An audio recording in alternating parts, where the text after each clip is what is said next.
నిన్న నేను మీకు పరిచయం చేసినట్లుగా 2 కొరింథీయులకు రాసిన పత్రికలో 11వ అధ్యాయంలో మనం చూసాం. మేము ప్రకటించని వేరొక యేసును,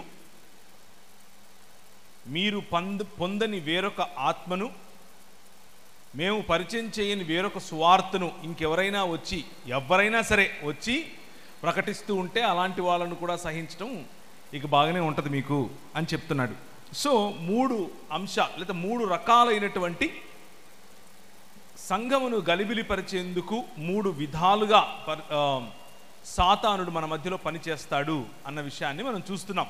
మొదటి విధానాన్ని లేదా మొదటి సంఘములో గలిబిలి పుట్టించడానికి సాతానుడు ఉపయోగించేటటువంటి అస్త్రము క్రీస్తును గురించినటువంటి దుర్బోధ, క్రీస్తును గురించినటువంటి తప్పుడు అవగాహన. యేసు క్రీస్తు అయితే పూర్తిగా దేవుడై ఉండాలి, లేకపోతే మనిషి అయి ఉండాలి అన్నటువంటి అవగాహన కాదు. ఆయన సంపూర్ణ మానవుడు మరియు సంపూర్ణముగా దేవుడు అన్నటువంటి సార్వత్రిక క్రైస్తవ సంఘము చెప్పేటటువంటి అవగాహనలో మనం నిలబడాలి. మన పిల్లలను అలాగే కట్టాలి. అంత మాత్రమే కాదు, క్రీస్తు బోధల విషయంలో మరియు క్రీస్తు నేర్పినటువంటి జీవన శైలి విషయంలో కూడా చాలా గలిబిలి ఉంది. దాని గురించి మళ్ళీ చూద్దాం. నిన్న మనం చూసుకున్నట్లుగా శరీరము క్రీస్తు ధరించటానికి వీలు లేదు అని చెప్పే శాఖలు కొన్ని, క్రీస్తు తండ్రి అయిన దేవుడు కల్పించగా కలిగినటువంటి ఒకానొక సృష్టిలో భాగం అని చెప్పే శాఖలు కొన్ని, ఇలాంటివి చాలా విషయాలు మనం చూసాము నిన్న. అన్నిటినీ మించి బైబిల్ గ్రంథము దేవుని కుమారుడైనటువంటి క్రీస్తుని గురించి ఏం మాట్లాడుతోంది, ఆయన యొక్క గుర్తింపు ఎలా ఉంది అన్న విషయాన్ని నిన్న మనం చూసుకున్నాం. ఈరోజు మీరు పొందని వేరొక ఆత్మ అన్నటువంటి అధ్యయనంలోనికి మనం వెళతాం. అలా వెళ్ళటానికి ముందుగా ఒక విషయం గుర్తు చేస్తాను. పాత నిబంధన గ్రంథంలో మోషే అహరోనులు ప్రభువును ఆరాధించటం కోసం ఆయనకు ధూప నైవేద్యములు వేయటం కోసం దేవుడిచ్చినటువంటి ఆజ్ఞలను అనుసరించి నిబంధన మందసం ఉన్న చోట వారు ఏర్పరచుకున్నటువంటి గుడారములో పరిచర్య, సేవ, భక్తి వగైరా వగైరా ఆరాధన క్రమంలో పాల్పంపులు పొందే సమయంలో నాదాబు, అబీహు అనే వారిద్దరూ అహరోను కుమారులు. వాళ్ళ నాన్నగారు రోజు ఎలా ధూపం వేస్తాడు, ఎలా అగ్ని రగిలిస్తాడు, ఎలా వేది మీదకి తీసుకొని వస్తాడు, ఎలా బలులు అర్పిస్తున్నారు, ఎలా వారి జీవితంలో విధేయత కలిగి బ్రతుకుతున్నారు అని చూపిస్తూ వచ్చారు నాదాబు, అబీహులకు. కానీ నాదాబు, అబీహులు వాళ్ళ దగ్గర నుంచి నేర్చుకోవాల్సినటువంటిది నేర్చుకోకుండా వారి సొంత తెలివిని, సొంత జ్ఞానాన్ని ఉపయోగిస్తూ వాళ్ళ నాన్న ఏ విధంగా అయితే అగ్నిని ఆర్పకుండా ఉండాల్సినటువంటి అగ్నిని బలిపీఠము దగ్గర ధూపము వేయటానికి ఉపయోగించాడో అలా కాకుండా అన్య అగ్నిని, అనగా అరువు తెచ్చుకున్నటువంటి అగ్నిని ఉపయోగించినట్లుగా మనకు కనిపిస్తుంది. అరువు తెచ్చుకున్నటువంటి అగ్ని, ప్రభువుకు అవిధేయత అన్నది ఇక్కడే మొదలవుతుంది. ప్రభువుకు అవిధేయత అన్యాగ్ని ద్వారా మొదలవుతుంది. నిన్న మనం చూసినటువంటి వాక్య భాగంలో కూడా అన్యాగ్ని నుంచి అరువు తెచ్చుకున్నటువంటి, వేరే పుస్తకాల నుంచి అరువు తెచ్చుకున్నటువంటి, వేరే భావజాలాల నుంచి అరువు తెచ్చుకున్నటువంటి అంశాలను బైబిల్తో కలపటం కారణంగా ఏ విధంగా సంఘములో దుర్బోధలు మొదలవుతాయో మనం చూసాం. పరిశుద్ధాత్మ దేవుని గురించినటువంటిది కూడా ఇంచుమించు, లేకపోతే నిజానికి అటువంటిదే. లోకంలో ఉన్నటువంటి పోకడలను తీసుకొని వచ్చి, లోకంలో వస్తున్నటువంటి పూనకాలను తీసుకొని వచ్చి, లోకంలో వస్తూ ఉన్నటువంటి ఇమోషనలిజంను తీసుకొని వచ్చి అది బైబిల్ గ్రంథం చెప్పేటటువంటి పరిశుద్ధాత్మునికి ఆపాదించటం కారణం చేత మనం మన మధ్యకు దేవుని తీర్పు కలిగినటువంటి అగ్నిని ఆకర్షిస్తాం. అదే క్షణాన అన్యాగ్నిని తీసుకుని వచ్చి ధూపం వేయాలని ప్రయత్నం చేసినటువంటి అదే క్షణాన నాదాబు, అబీహులు అదే మంటపములో చనిపోవటం, అక్కడ నుంచి వారి సహోదరుల్లో కొందరు వాళ్ళని ఈడ్చుకుని బయట పాడేయటం మనం చూస్తాం. మరణం అన్నది దేవుని అవిధేయతకు కారణంగా వచ్చింది. మరణం అన్నది దేవుణ్ణి తిరస్కరించటం కారణంగా వచ్చింది. రోగం అన్నది దేవుణ్ణి తిరస్కరించటం కారణంగా మనం సంపాదించుకున్నాం. మనం సంపాదించుకున్నటువంటి ఈ రోగము, మనం సంపాదించుకున్నటువంటి ఈ బలహీనత, మనం సంపాదించుకున్నటువంటి ఈ మరణం, ఆ మరణాన్ని జయించటానికి తండ్రి కుమార పరిశుద్ధాత్మలుగా ఉన్నటువంటి ఏకదేవుడు తన ప్రణాళికను మనకు తెలియజేశాడు. ఆ ప్రణాళికలో భాగంగా ఆయన కుమారుడైనటువంటి యేసు క్రీస్తు మన మధ్యకు సశరీరధారి అయి వచ్చాడు. కృపా సత్య సంపూర్ణుడిగా మన మధ్య డేరా వేశాడు. ఈ మరణమును జయించటానికి, ఈ బలహీనతలను జయించటానికి, మనకున్న రోగమును హరించటానికి, స్వస్థతను దయచేయటానికి, ఎల్లప్పుడూ మనతో కలిసి నడవటానికి, మనతో భాగముగా ఉండి నడవటానికి ఆయన 14వ అధ్యాయం యోహాను సువార్త, అలాగే 16వ అధ్యాయం యోహాను సువార్తలో నేను మీ నుంచి వెళ్ళిపోతాను అని చెప్పి, కానీ మిమ్మల్ని అనాథలుగా విడవను, నేను వెళ్ళినప్పుడు వేరొక ఆదరణకర్తను మీకు ఇస్తాను అని చెప్పాడు. ఈ వేరొక ఆదరణకర్త అన్యాగ్ని కాదు. ఈ వేరొక ఆదరణకర్త స్వయానా దేవుడు. ఈ వేరొక ఆదరణకర్త స్వయంగా మనలో ఉండి నడిపించేటటువంటి దేవుడు. The fullness of Holy Spirit, సంపూర్ణత, పరిశుద్ధాత్ముని యొక్క సంపూర్ణత. పరిశుద్ధాత్ముడు మనల్ని నడిపించే క్రమంలో పాపమును బట్టియు, నీతిని బట్టియు, తీర్పును బట్టియు మనల్ని తీర్పులోనికి, లేకపోతే కన్విక్షన్లోనికి తీసుకొని వస్తాడు. ఈ ప్రపంచాన్ని మన ద్వారా పాపమును బట్టి, అలాగే నీతిని బట్టి తీర్పులోనికి నడిపించేటటువంటి ప్రయత్నం మన ద్వారా ఆయన చేస్తాడు. పరిశుద్ధాత్మునికి ఉన్నటువంటి ప్రధాన లక్షణాలు, పరిశుద్ధాత్ముడు మనకు నేర్పించేటటువంటి ప్రధాన సందేశము, మరియు ఆయనకున్నటువంటి ప్రధానమైనటువంటి ఆయన స్థితిగతులను అర్థం చేసుకోవటానికి ముందు దాని ప్యారడీ, దానికి వ్యతిరేకంగా, ఆ అవగాహనకు వ్యతిరేకంగా సంఘములో కనిపిస్తూ ఉన్నటువంటి కొన్ని అంశాలను మీ ముందు ఉంచుతాను. పరిశుద్ధాత్మను కలిగి ఉండటం అనంటే పూనకం వచ్చినట్లు ఎగరటం అని అనుకుంటారు. పరిశుద్ధాత్మని కలిగి ఉండటం అనంటే ఎవరికీ అర్థం కానటువంటి మర్మములో కూడినటువంటి భాష మాట్లాడాలి అని అనుకుంటారు. పరిశుద్ధాత్మని కలిగి ఉండటం అనంటే గట్టిగా చిందులు వేసి అరవడం అని అనుకుంటారు.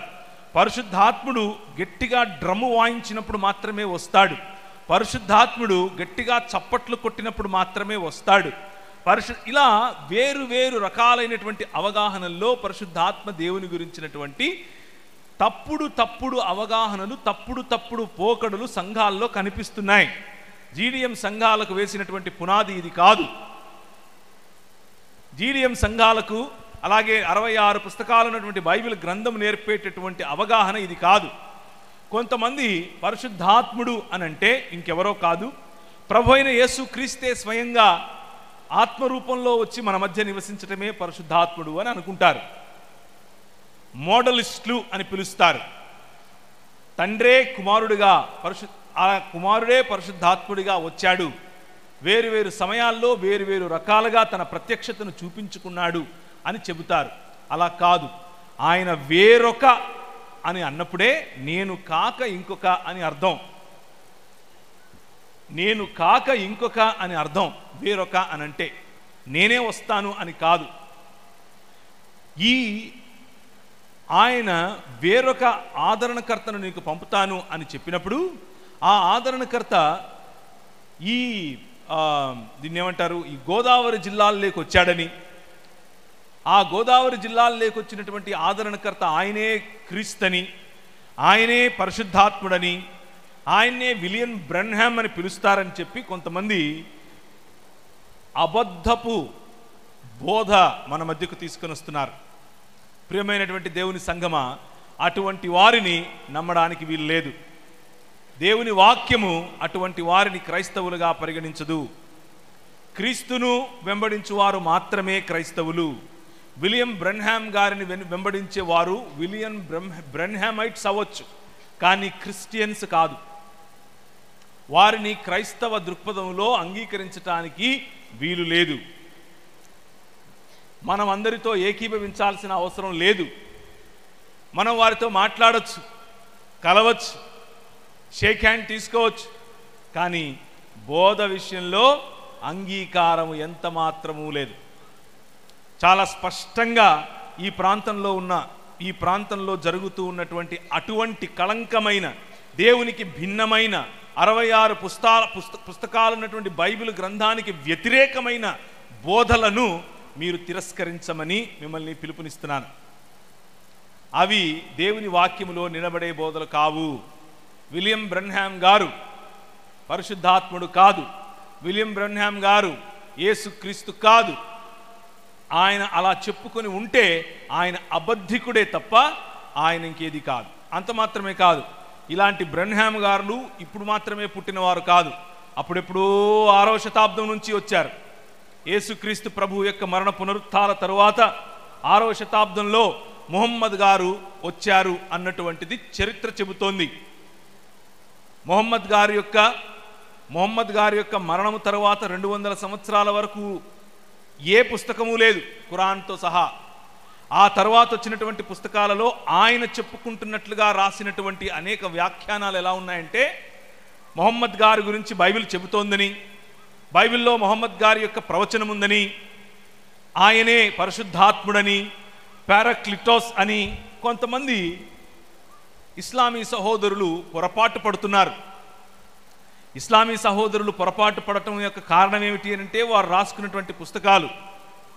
ఆ పుస్తకంలో మీరు చదువుతున్నటువంటి ఈ 14వ అధ్యాయం యోహాను సువార్త, 16వ అధ్యాయం యోహాను సువార్తలో ప్రభువైన యేసుక్రీస్తు మీ కొరకు నేను పంపబోతున్నటువంటి వేరొక ఆదరణకర్త అని చెప్పినటువంటి ఆదరణకర్త ఇంకెవరో కాదు, ముహమ్మద్ గారు అని చెప్పే ప్రయత్నం మనకు చేస్తారు. ఆయన మీలో ఉంటాడు అని చెప్పారు. 600 సంవత్సరాల తరువాత వస్తాడు అని చెప్పలేదు. మీతో ఉంటాడు అని చెప్పారు. ఇప్పుడు ఇక్కడ మనతో పరిశుద్ధాత్మ దేవుడు ఉన్నాడా లేడా? ఉన్నాడు.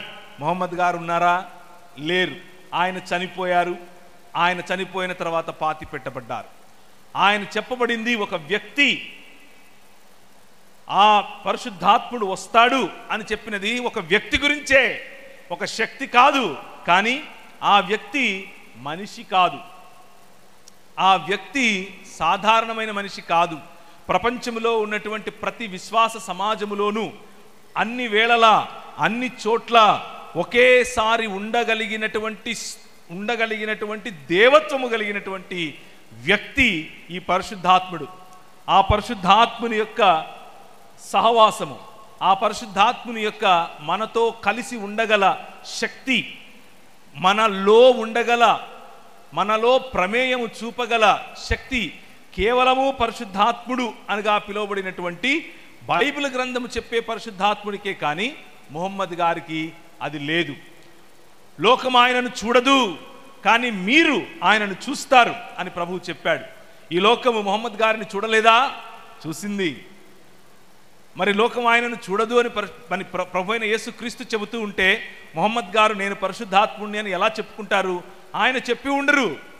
ఆయన తరువాత రాసుకున్నటువంటి కళ్ళబొల్లి ఇతిహాస పురాణాలుగా ఉన్నటువంటి పుస్తకాలలో రాసుకున్నారు మన సహోదరులు, ముస్లిం సహోదరులు.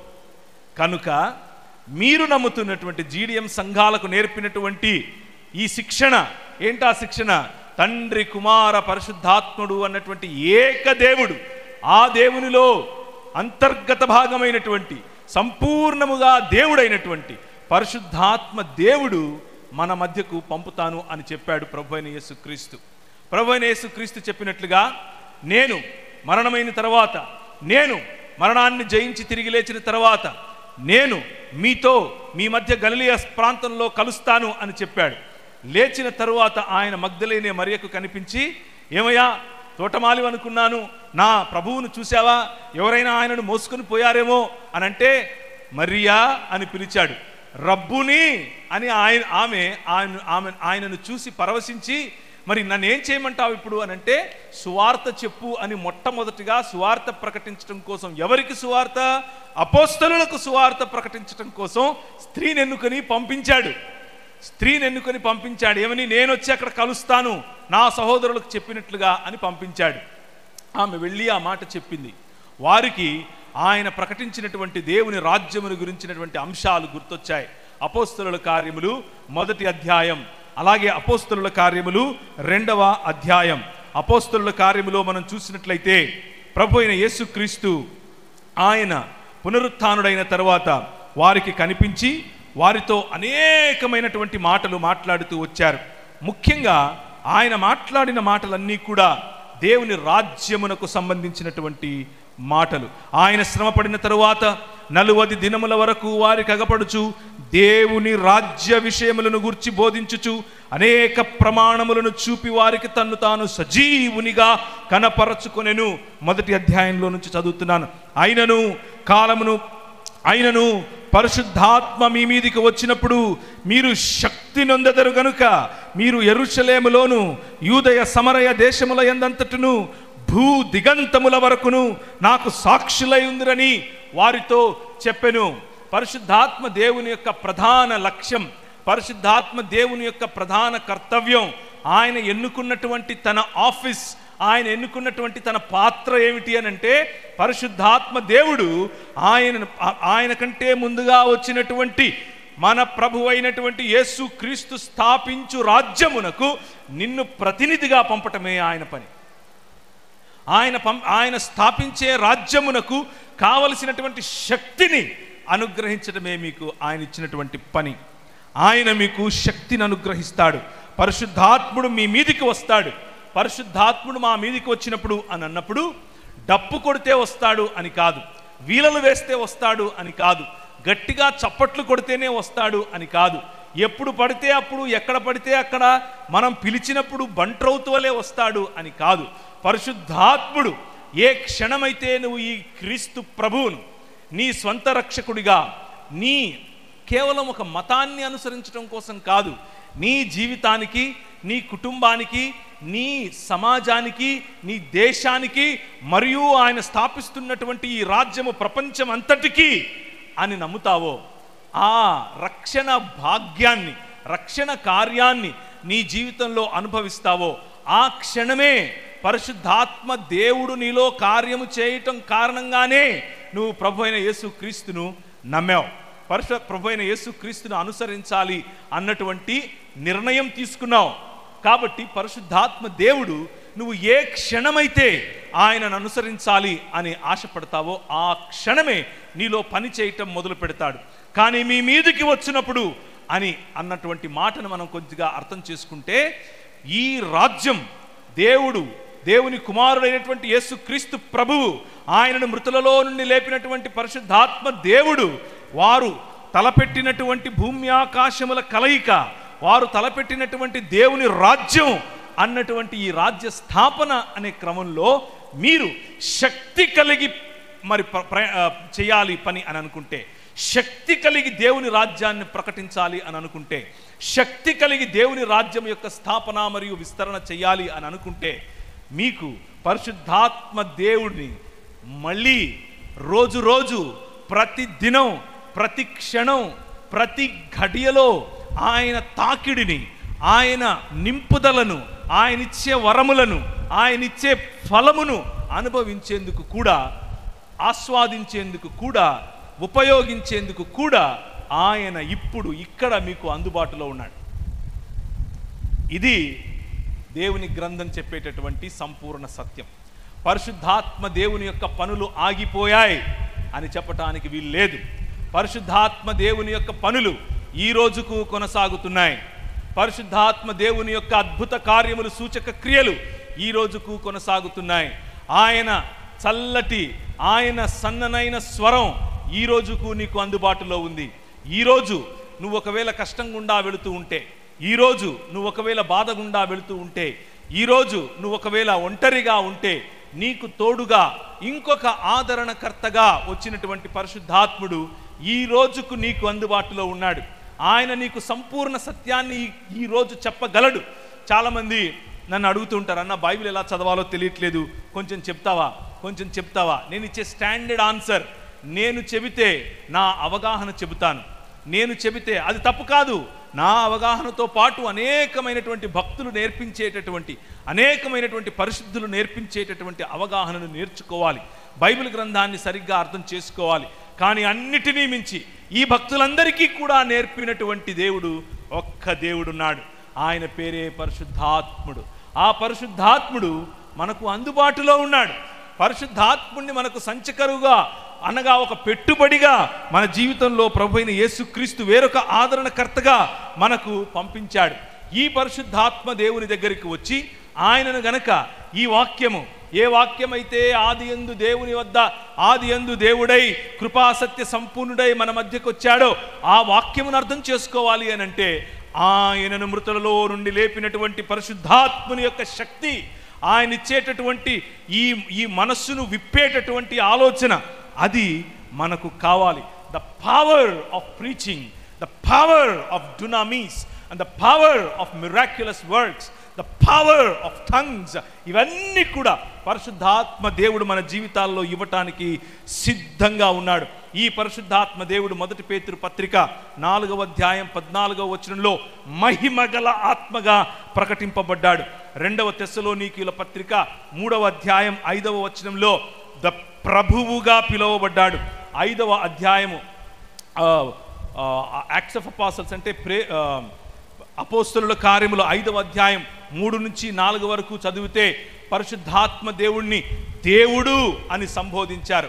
ఆయన కేవలము ఒక ఆత్మ కాదు, ఆయన కేవలము దేవుడు పంపించిన ఒక శక్తి కాదు, ఆయన కేవలము దేవుడు చెబితే వచ్చే మాట కాదు, ఆయన కేవలము కనిపించినటువంటి ఒక శక్తి కాదు, ఆయన ఒక గాలి మాత్రమే కాదు, ఇదేది కాదు, వీటన్నిటినీ కలిగి ఉన్నటువంటి ఒక వ్యక్తి, ఆయన స్వయంగా దేవుడు.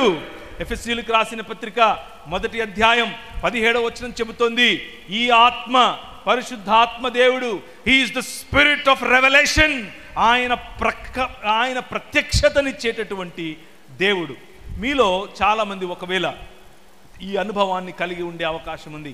ఆయనిచ్చిన తాకిడి, ఆయనిచ్చిన ప్రత్యక్షతను మీరు ఇదివరకే కనుగొని ఉండే అవకాశం ఉంది, కనుగొని ఉన్నారు అని నేను నమ్ముతున్నాను. కానీ ఒకవేళ ఇంకా ఈ డాక్ట్రినల్ డిఫరెన్సెస్ కారణం చేత ఏదో కొన్ని దాన్ని ఏమంటారు సిద్ధాంతపరమైనటువంటి డీవియేషన్స్ కారణం చేత ఈ పరిశుద్ధాత్మ దేవునితో సహవాసం, ఈ పరిశుద్ధాత్మ దేవుణ్ణి కేవలం ఒక థియరీగా అక్కడెక్కడో దూరంగా పెట్టి ఇది మనకు కాదు, ఇది వేరే సంఘాల వాళ్లకు అని అనుకుంటే పొరపాటు పడినట్టే. నో, ఆయన ఎవరికీ పేటెంట్ రైట్ ఇవ్వలేదు ఆయన మీద. ఆయన అందరికీ దేవుడు. ఆ దేవుడు, ఆ పరిశుద్ధాత్ముడు, he is the spirit of the son of God. గలతీయులకు రాసిన పత్రిక 4వ అధ్యాయం 6వ వచనం. ఆ రోజుల్లో ప్రజలందరూ దేవుని ప్రజలుగా మారాలి అనంటే ధర్మశాస్త్రానుసారమైనటువంటి జీవితం జీవించాలి అని చెబుతూ ఉన్నప్పుడు, దేవుని ప్రజలుగా మారాలి అనంటే మీరు ధర్మశాస్త్రంలో చెప్పినట్లుగా కడుక్కోవాలని, ధర్మశాస్త్రంలో చెప్పినట్లుగా భోంచేయాలని, ధర్మశాస్త్రంలో చెప్పినట్లుగా ఎవరితో మాట్లాడాలి, ఎవరింటికి వెళ్ళొచ్చు, ఎవరింటికి వెళ్ళకూడదు అన్నటువంటి ఆంక్షలు విధించే రోజుల్లో పౌలు వారి మధ్యకు వచ్చి ప్రకటించినటువంటి సువార్త, ప్రకటించినటువంటి వారికి పరిచయం చేసినటువంటి, గలతీయులకు పరిచయం చేసినటువంటి ఆత్మ, the spirit of the son of God, దేవుని యొక్క కుమారుని యొక్క ఆత్మగా ఈ పరిశుద్ధాత్ముడు పిలువబడ్డాడు. ఎక్కడ ఈ పరిశుద్ధాత్ముడు మీరు ఆయనను పొందుకుంటారో, ఎప్పుడు ఎక్కడ ఏ విధంగా ఆయనను అనుసరిస్తారో అప్పుడు అక్కడ ఆయా ప్రదేశాలలో మనుష్యుల మధ్య ఉన్నటువంటి వ్యత్యాసాలు సమసిపోతాయి. మనుషులుగా మనం చూడటం మొదలు పెడతాం. ఇక్కడ ఒక నిమిషం ఆగి కొన్ని విషయాలు మీకు చెప్పే ప్రయత్నం చేస్తాను.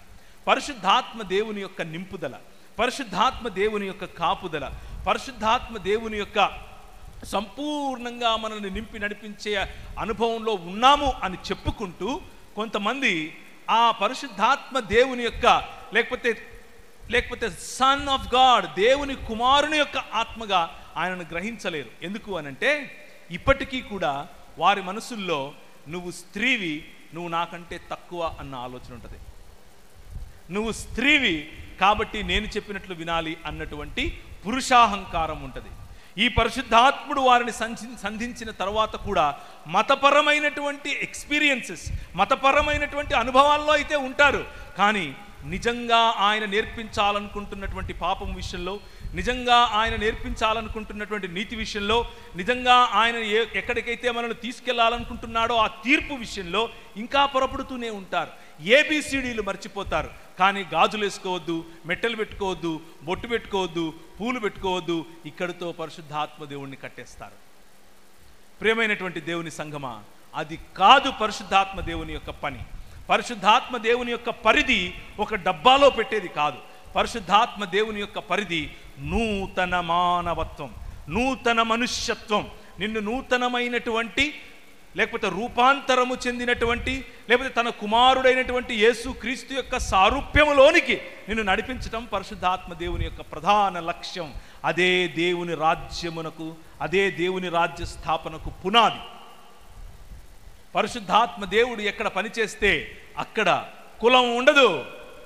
పరిశుద్ధాత్మ దేవుడు ఎక్కడ పనిచేస్తే అక్కడ మత ప్రాతిపదికన మీద మనుషులను దూరం పెట్టడం ఉండదు. పరిశుద్ధాత్మ దేవుడు ఎక్కడ పనిచేస్తే అక్కడ రోగం ఉంది కదా అని చెప్పి వాడిని ఇసుకలో పూడ్చేయటం ఉండదు. రోగం ఉంది కదా అని వాళ్ళను దహించి వేయటం ఉండదు. పరిశుద్ధాత్మ దేవుడు ఎక్కడ ఏ సమాజంలో అయితే తాకుతాడో అక్కడ నీకు ఋతుస్రావం జరుగుతోంది కాబట్టి నువ్వు నా ఇంటికి రావద్దు అని చెప్పే ఆ మానసికత ఉండదు. నీవు ఋతుస్రావంలో ఉన్నావు కాబట్టి బలలో చేయి వేయద్దు అని చెప్పే ఈ మత ఛాందసవాదం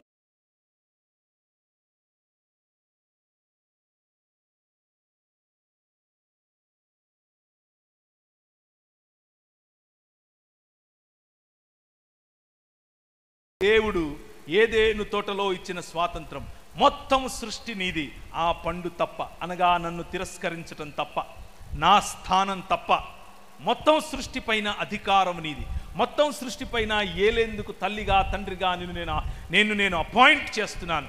బ్లెస్ యూ అని చెప్పాడు. గో ఈ ఇన్ టు ద వరల్డ్ అని చెప్పాడు. స్త్రీకి పురుషునికి సమానమైనటువంటి అధికారం, సమానమైనటువంటి స్థితిగతులు, సమానమైనటువంటి పరిచర్య ధర్మం, సమానమైనటువంటి ప్రతి విషయంలోనూ ఆయన ఇచ్చినటువంటి అధికారం పరిశుద్ధాత్మ దేవుని యొక్క స్వాతంత్రం.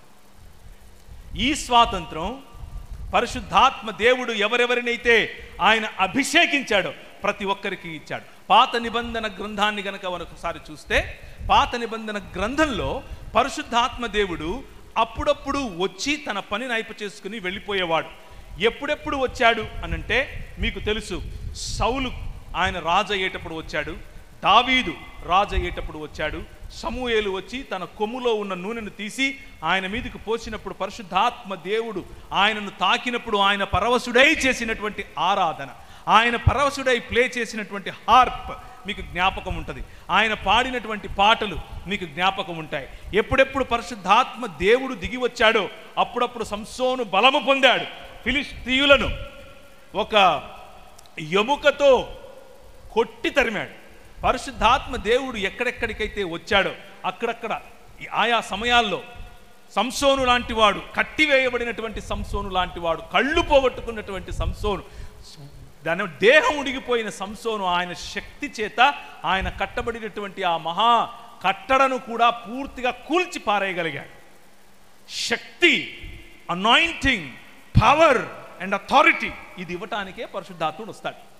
పరిశుద్ధాత్ముని యొక్క ప్రధాన లక్ష్యం మనిషిని సంపూర్ణ మనిషిగా, అథారిటీ కలిగిన మనిషిగా చేయటమే. అలా చేయటం కోసమే పరిశుద్ధాత్ముడు వస్తాడు. ఇదే ఆయన ప్రధాన లక్ష్యం. అందుకనే ప్రభు అయిన యేసుక్రీస్తు అంటున్నాడు, అయినను మీరు పరిశుద్ధాత్మను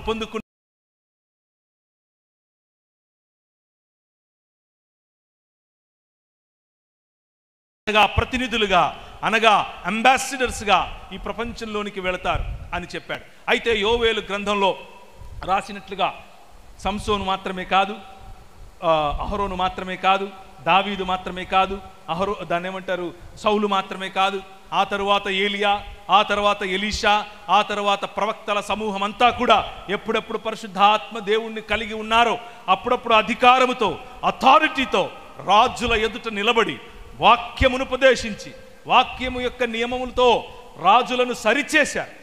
పరిశుద్ధాత్మ దేవుడు చప్పట్లు కొట్టి ఇంటికి వెళ్ళిపోయి అదో రకమైన భావోద్వేగంలో బ్రతకమని మాత్రమే చెప్పడు. పరిశుద్ధాత్మ దేవుడు శక్తి కలిగి ప్రకటించమని చెప్తాడు. పరిశుద్ధాత్మ దేవుడు శక్తి కలిగి అధికారుల ఎదుట నిలబడడం నేర్పిస్తాడు. పరిశుద్ధాత్మ దేవుడు శక్తి కలిగి ఆ రోజు స్టెఫెను మాట్లాడినట్లుగా ఆయన మాటలను వారు నిలువరించలేకపోయిరి అని 6వ అధ్యాయం 7వ అధ్యాయంలో అపోస్తలుల కార్యంలో కనిపిస్తుంది. పరిశుద్ధాత్మ దేవుడు దిగి వచ్చినప్పుడు, ఆయన నిన్ను సంధించినప్పుడు నీలో కలిగేటటువంటి క్వాలిటీస్ ఇవన్నీ మర్చిపోయి మనం ఎక్కడ పెట్టాం పరిశుద్ధాత్మ దేవుణ్ణి? ఎక్కడ ఆపేశాం? పూనకంలో ఆపేశాం, గలిబిలిలో ఆపేశాం. అక్కడ కాదు ఆయన ఆగాల్సింది, అది కాదు ఆయన పని. అక్కడ మొదలవుతుందేమో. నాకు ఒకరోజు మొదలైంది. నేను ఒకరోజు చాలాసార్లు ఈ విషయం చెప్పాను, కొత్త ఏం కాదు. ఒకరోజు మన బ్యాప్టిస్ట్ సంఘానికి ఉన్నటువంటి ఒక ప్రేయర్ టవర్లో కూర్చొని ప్రార్థన చేస్తున్నాను. ఆమోసు గ్రంథము ద్వారా ప్రభువు నాతో మాట్లాడుతున్నాడు. నేను వింటున్నాను ఆయన స్వరం. నేను కళ్ళు తెరిచే ప్రార్థన చేస్తున్నాను. మొత్తం ఆకాశం అంతా దిగినట్లుగా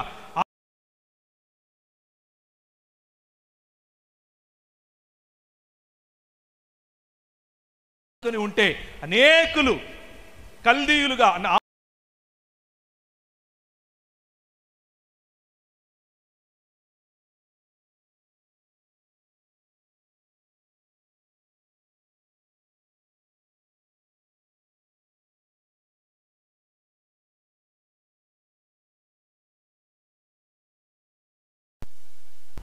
మ్యూజిక్ అయిపోగానే గాలిపోతాం, అంతా చల్లగా అయిపోతాం.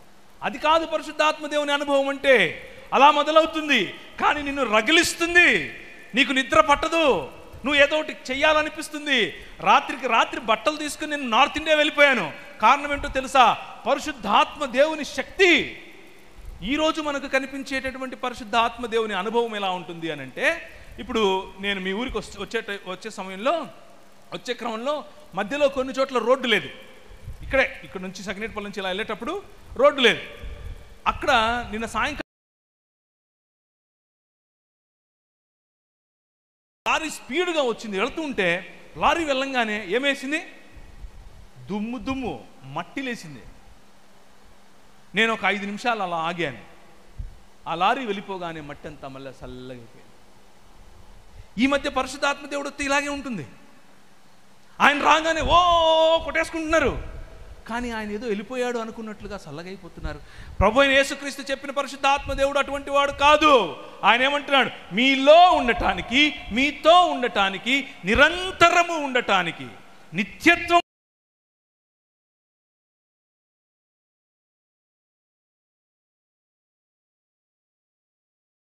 ఒకసారే ఉండేది కాదు. ఇది కూడా జ్ఞాపకం చేసుకోవాలి. ఎప్పుడెప్పుడు నీకు శక్తి అవసరమో, ఎప్పుడెప్పుడు నువ్వు రగిలిపోతావో, ఎప్పుడెప్పుడు ప్రభు యొక్క పని కోసం రోషము కలిగి బ్రతుకుతావో, అప్పుడప్పుడు పరిశుద్ధాత్మ దేవుడు నిన్ను యాక్టివేట్ చేస్తాడు. పరిశుద్ధాత్మ దేవుడు నీకు కావలసిన వరాలు ఇస్తాడు. పరిశుద్ధాత్మ దేవుడు నీకు కావలసిన జ్ఞానం ఇస్తాడు. పరిశుద్ధాత్మ దేవుడు నీకు కావలసిన మాటలు ఇస్తాడు. పరిశుద్ధాత్మ దేవుడు నీకు కావలసిన వైఖరిని ఇస్తాడు. ఆఖరి మాట వైఖరి, యాటిట్యూడ్. అదొక కొన్ని నిమిషాలు మీకు చెప్పి ముగిస్తాను. పరిశుద్ధాత్మ దేవుడిచ్చేటటువంటి వైఖరి, the spirit of sun of God, తండ్రి లేదా కుమారుని యొక్క ఆత్మగా ఎందుకు పిలువబడ్డాడు అనంటే, మన ప్రభువు రాజు, మన ప్రభువు భూమ్యాకాశముల యొక్క పరిపాలకుడు, మన ప్రభువు భూమ్యాకాశములను సృజించినవాడు, మన ప్రభువు భూమ్యాకాశములను ఏలుతున్నాడు, మన ప్రభువు సింహాసనాసీనుడు. కానీ ఆయన వైఖరి ఏమిటి అనంటే, ఆయన బట్టలు విప్పి, అనగా పైవస్త్రాన్ని విప్పి, నడుముకు ఒక తువాలు కట్టుకుని, చేతిలో గిన్నె తీసుకుని నీళ్లు పోసుకుని నీ దగ్గరికి వచ్చి నీ కాళ్ళు కడగనా అని అడుగుతాడు. ఇది మన ప్రభువు యొక్క వైఖరి. పరిశుద్ధాత్మని పొందుకున్నాం, మేము గొప్ప గొప్ప డునామిస్ చేస్తాం, కరోనాను కాలుతో తొక్కేస్తాం అని చెప్పుకునే వారికి ఈ వైఖరి కనిపించదు. ఈ వైఖరి ఏది? మనుష్యుల సేవకునిగా దాసుని స్వరూపమును ధరించటం. ఏది ఆ వైఖరి? మనం కాలు పెడితే తివాచి కావాలి, మనం నడుస్తే గుండాలు కావాలి, కామొచ్చి అత్తరుబుడ్డి తీసుకొచ్చి కాలు కడుగుతోంది. ఆయన మురిసిపోతున్నాడు. ఆయన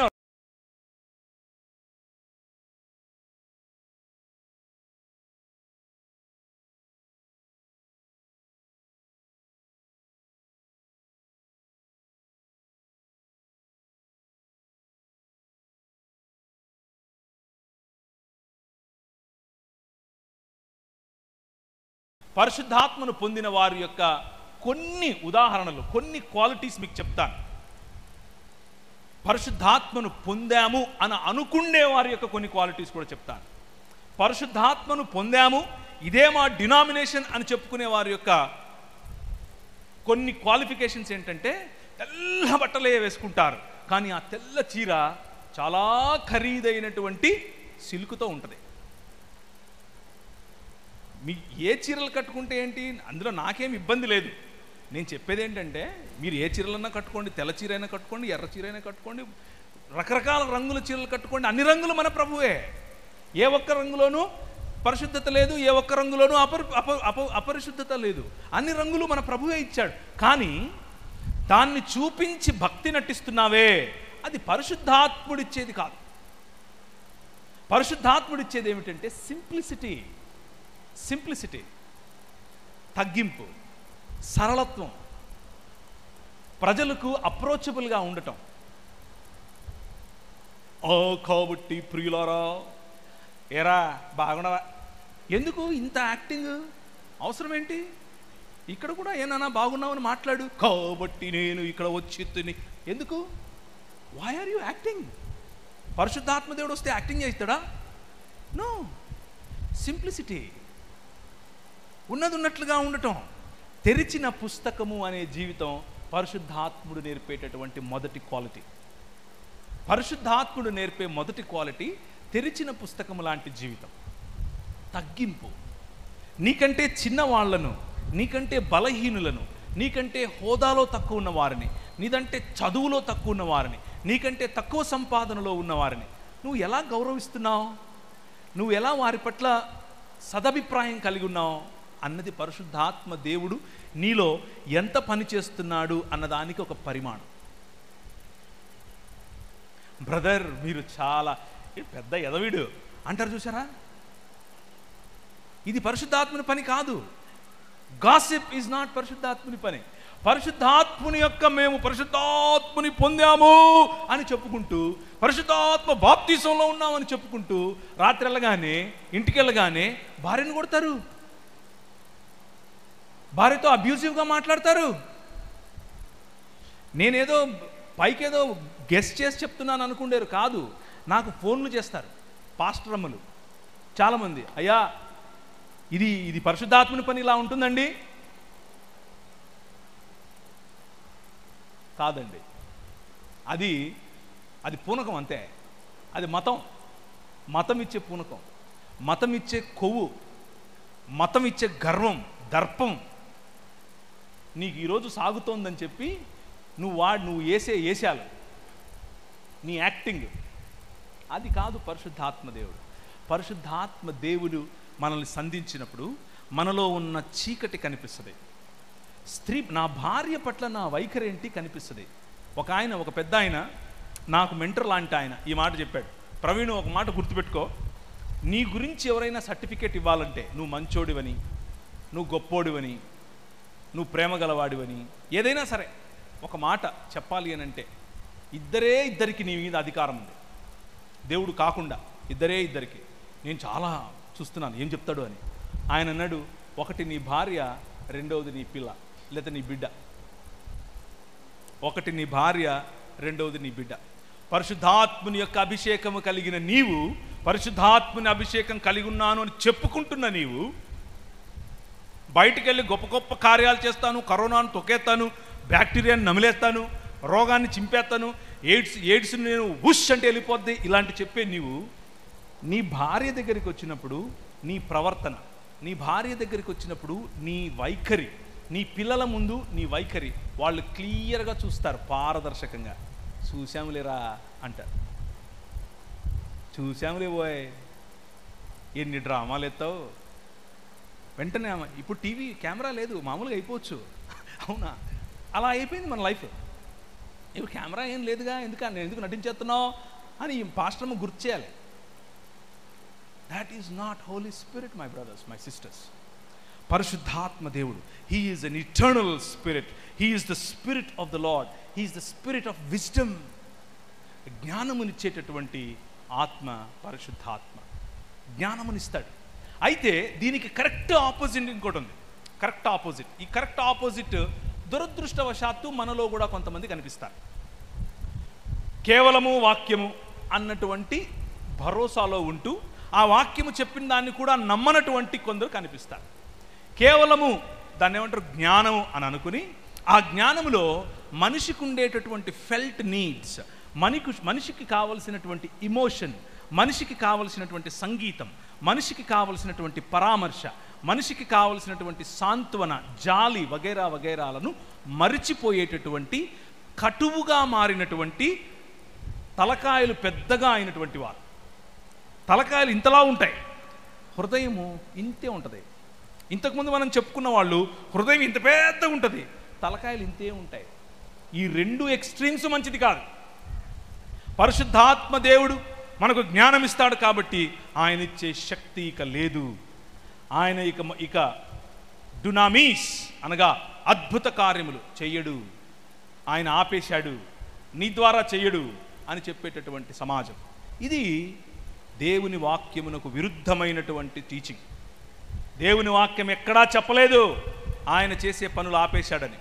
దేవుని వాక్యము ఈ రోజుకు అదే విలువ కలిగినట్టు వాక్యం, ఈ రోజుకు అదే మంటతో మండించగల వాక్యం. పరిశుద్ధాత్ముడు ఈ రోజుకు అదే అద్భుత కార్యములు చేయగల రాజు. నేను ఎన్నో ఎగ్జాంపుల్స్ నా జీవితంలో చూశాను, ఈ రోజుకు చూస్తున్నాను. పరిశుద్ధాత్మ దేవుడిని ఒక్కసారి అనుభవిస్తే, ఆయనను రుచి చూస్తే, ఆయన ఇచ్చేటటువంటి గొప్ప కార్యాలను నువ్వు చూస్తే ఆ మాట అనలేవు.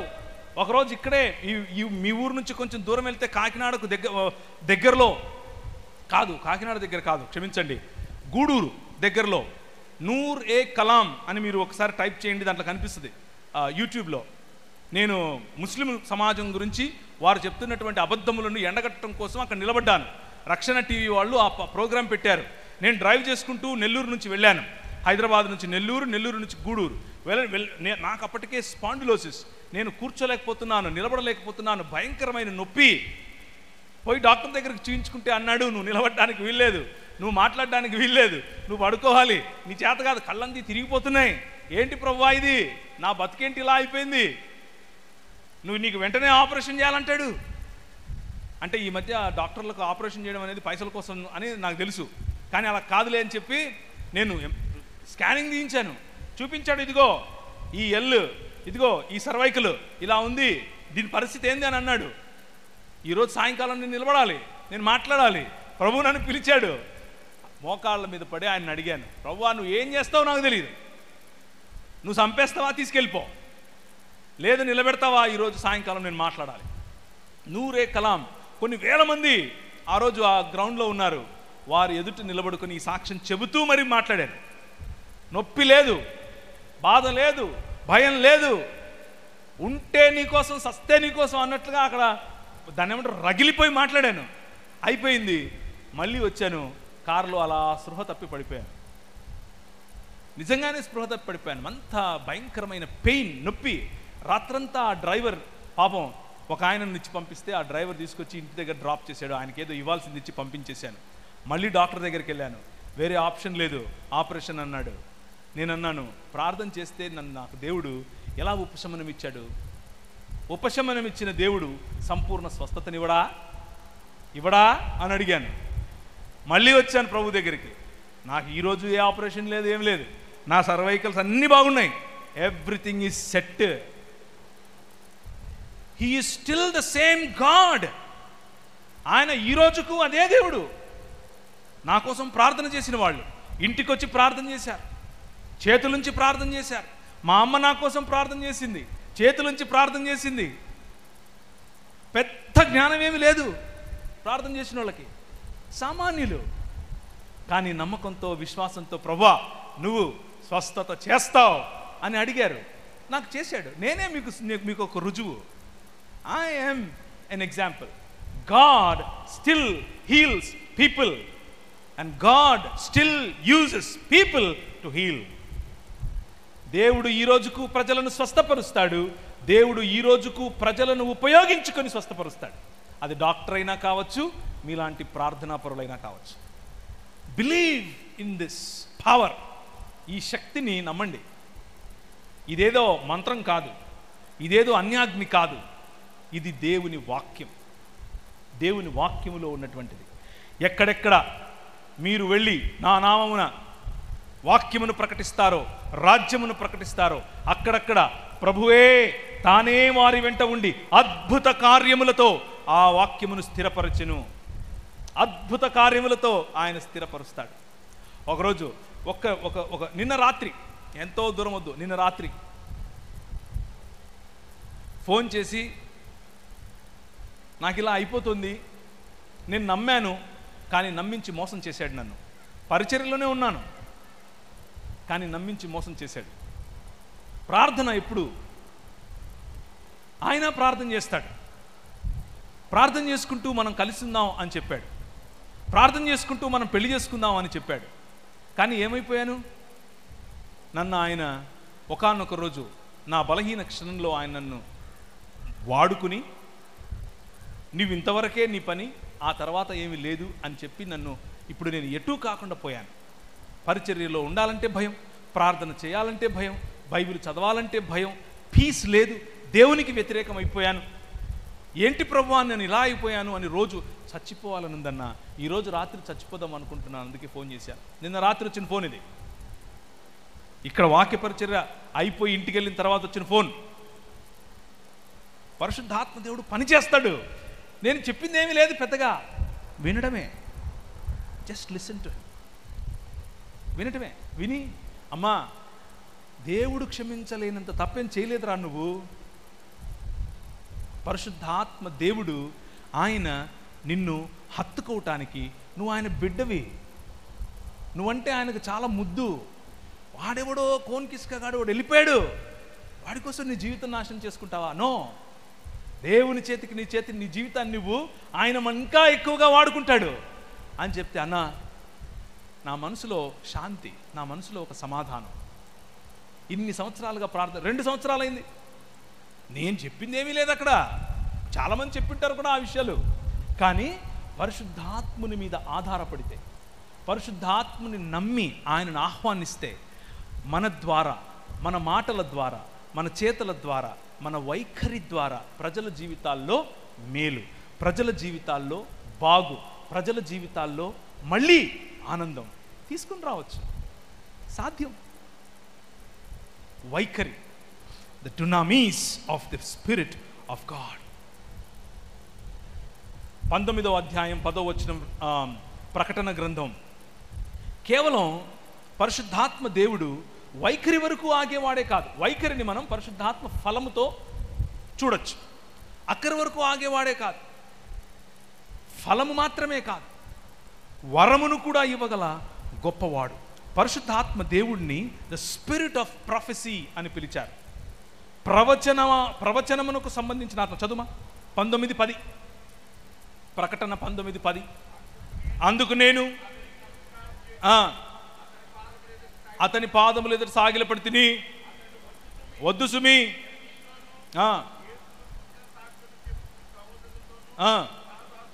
నేను నీతోనూ యేసును గూర్చి సాక్ష్యమును చెప్పు, నీ సహోదరులతోనూ సహదాసుడను దేవునికే నమస్కారం చేయి.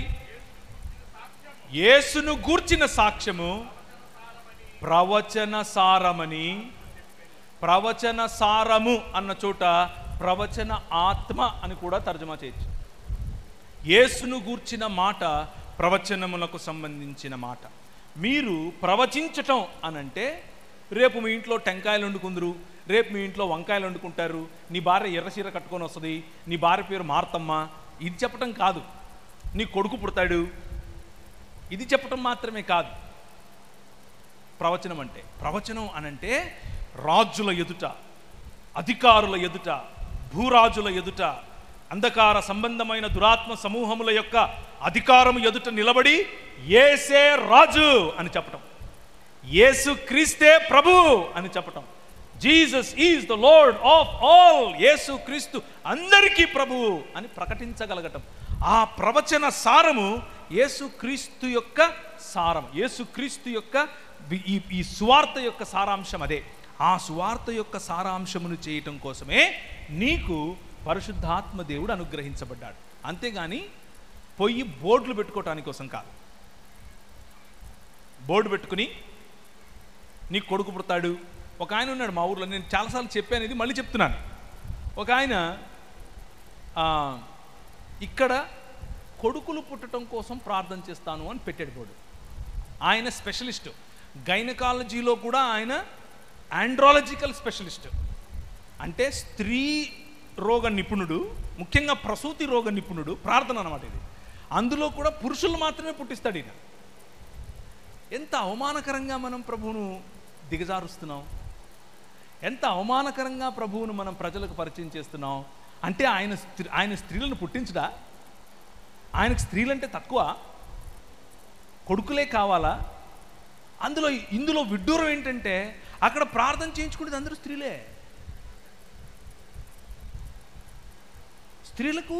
స్త్రీలొద్దు. ఈ వైఖరి ప్రకటన ఏంటో తెలుసా? ఇప్పుడు స్త్రీ అని పురుషుడని తేడా లేదు, ఇప్పుడు యూదుడని గ్రీకు దేశస్థుడని తేడా లేదు. యేసుక్రీస్తు యొక్క సువార్త సారం ఇది. ఇప్పుడు దాసుడని స్వతంత్రుడని తేడా లేదు. అందరిపైన అందరికీ ఒకే ఆత్మను అనుగ్రహించినటువంటి యోవేలు గ్రంథములో చెప్పినట్లుగా ఆయన అంత్యదినములలో మీ మీదికి దిగి వచ్చినప్పుడు మీ కుమార్తెలు ప్రవచిస్తారు, మీ కుమారులు గొప్ప కార్యాలు చేస్తారు, మీ వృద్ధులు లేచి నడుస్తారు, మీ వృద్ధులు గంతులు వేస్తారు. ఎందుకు వచ్చాడు? మనం చూసినట్లుగా ఎప్పుడెప్పుడు పరిశుద్ధాత్మ దేవుడు దిగి వచ్చాడో అప్పుడప్పుడు అథారిటీ, శక్తినివ్వటానికి, అధికారాన్ని ఇవ్వటానికి, ప్రకటించటానికి,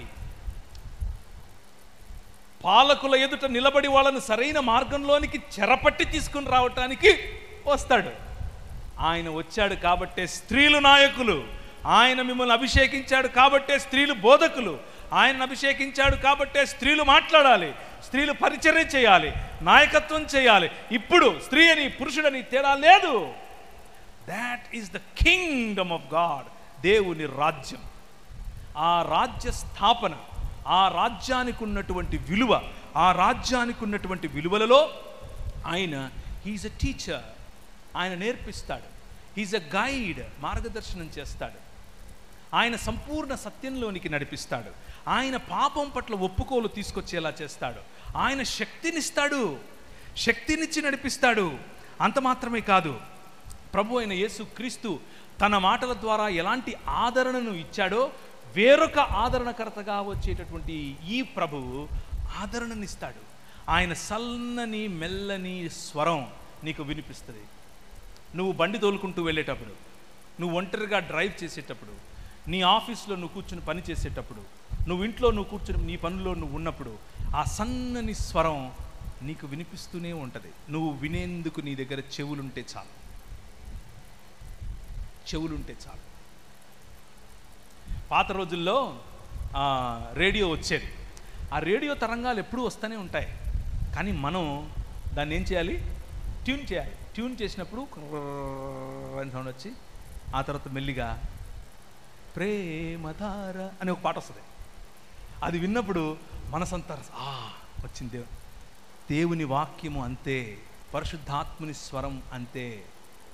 నీకు ఆయన ఎప్పుడూ నీతో మాట్లాడేందుకు, నీతో మాట్లాడుతూ సిచ్యువేషన్స్ ద్వారా, పెద్దల ద్వారా, పరిశుద్ధుల ద్వారా, కొన్నిసార్లు నీ ముందు జరిగే సంఘటనల ద్వారా, కొన్నిసార్లు నీ పిల్లల ద్వారా, నీ భర్త ద్వారా, నీ భార్య ద్వారా ఆయన మాట్లాడతాడు.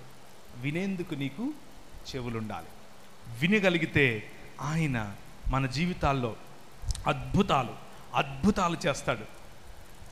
అంత మాత్రమే కాదు, ఈ ఒక్క ఆఖరి విషయం చెప్పేసి నేను ముగిస్తాను. గలతీయులకు రాసిన పత్రిక 5వ అధ్యాయం 22 నుంచి 25లో మనకు తెలిసినట్లుగా ఫలము కనిపిస్తుంది. అలాగే కొరింథీయులకు రాసిన పత్రికలో 11వ అధ్యాయం 12వ అధ్యాయంలో ఆయన ఫలము కనిపిస్తుంది, ఆయన వరము కనిపిస్తుంది. ఈ రెండింటిని బ్యాలెన్స్ చేయటం, balancing the fruit of the spirit and the gifts of the spirit.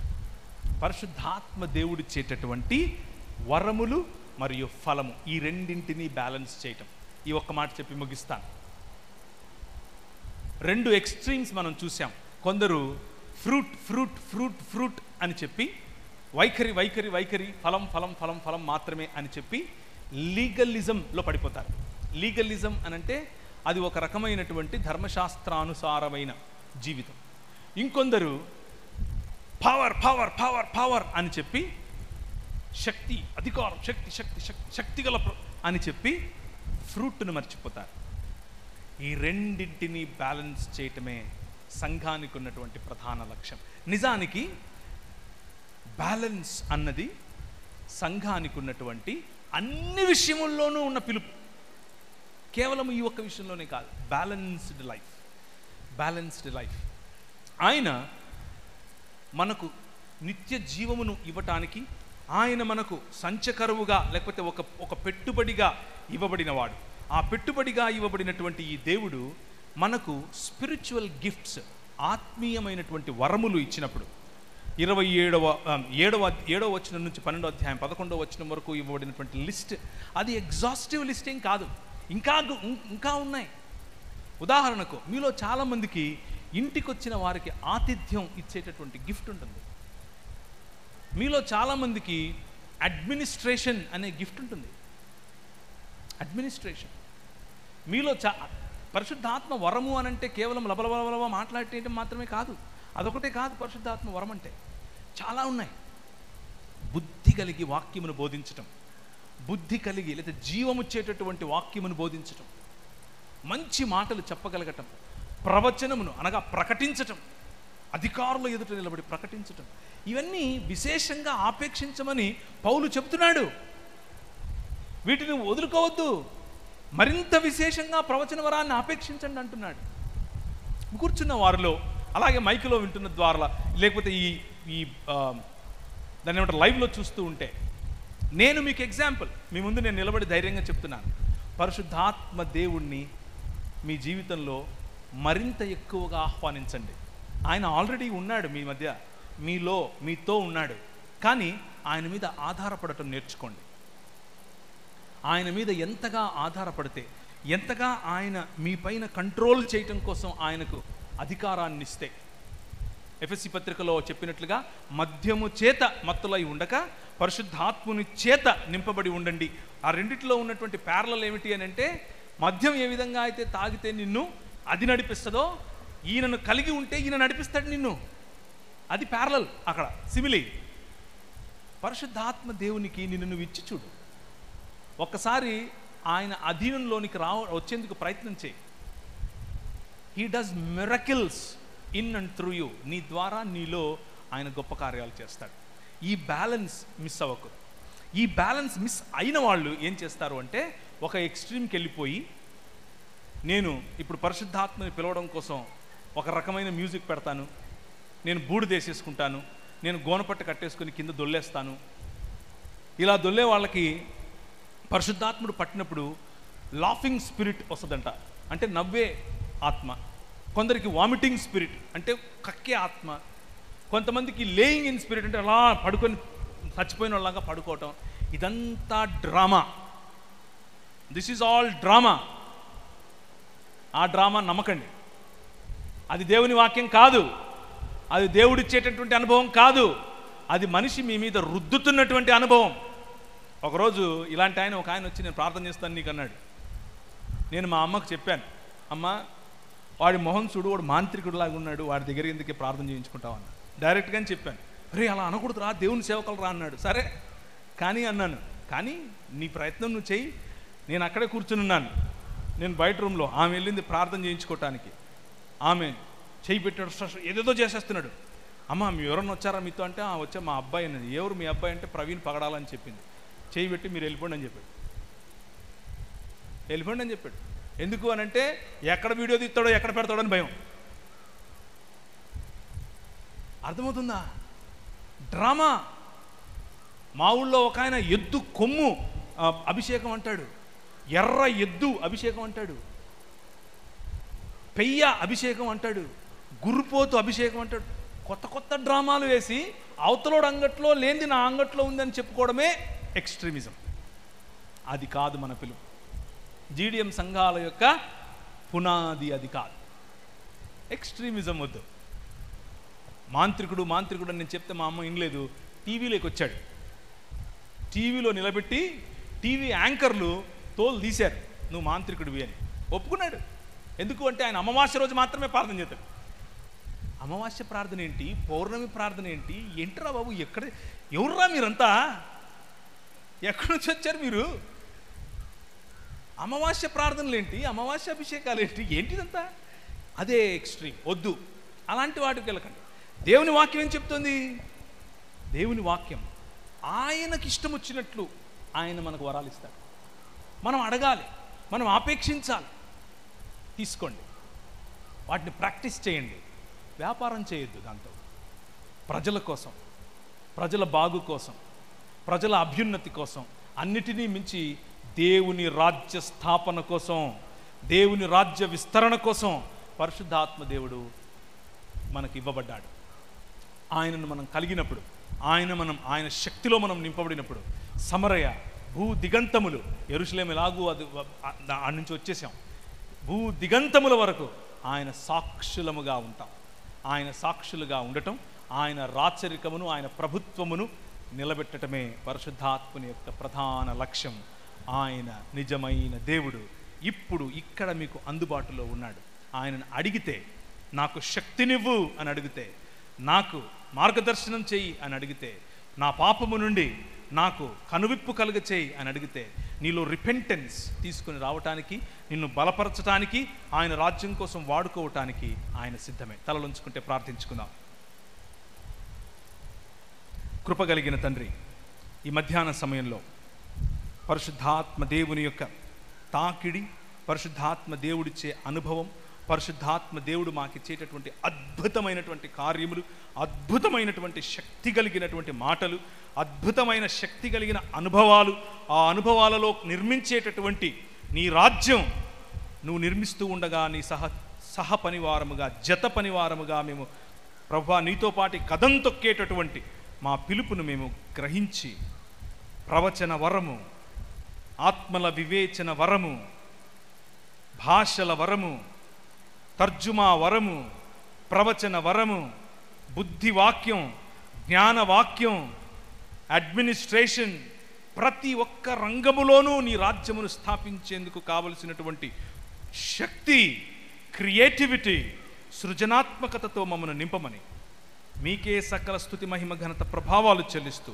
నీ సంఘమును పరిశుద్ధాత్ముని యొక్క చల్లని సన్ననైన ఆ స్వరము వినేందుకు, ఆ స్వరము ద్వారా నడిపింపబడేందుకు ఆయత్తపరచమని చిన్ని ప్రార్థన యేసు నామమున అడుగుతున్నాము తండ్రి. ఆమేన్.